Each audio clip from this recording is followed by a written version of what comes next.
In a city home to an institution of higher education like Sam Houston State University, even the prison system has its own museum. It's a storehouse of artifacts dating back throughout the decades of the Texas criminal justice system. Recently, we spoke with the director about the history encapsulated on Highway 75.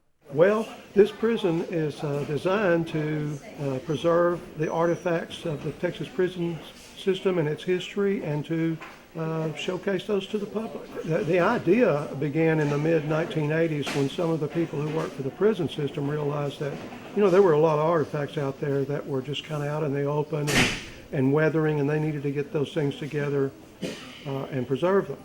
And so they started a process to do that. Eventually, in 1989, they decided to have a museum and opened up a museum in an old building across from the courthouse in downtown Huntsville. And it actually, at least the last time I noticed, it still has Texas Prison Museum up above it, painted on the wall.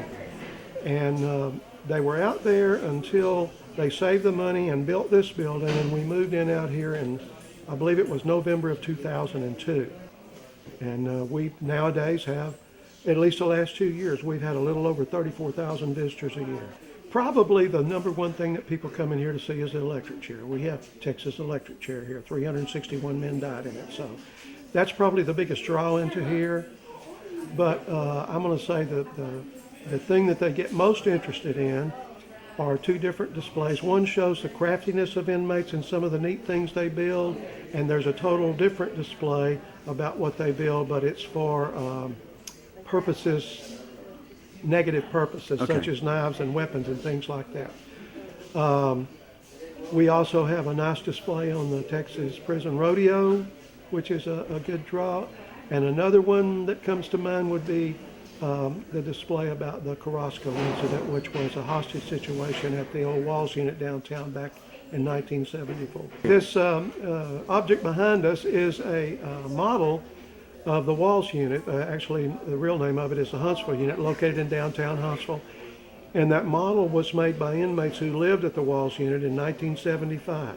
It is extremely accurate. I worked there for about 15 years, and I found a couple of really minor mistakes on it.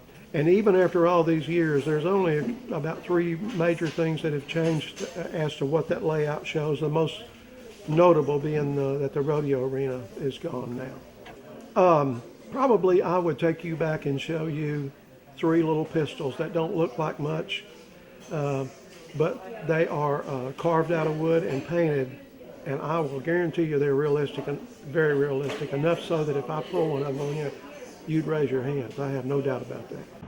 Jacob Santillan, Cable 7 Huntsville.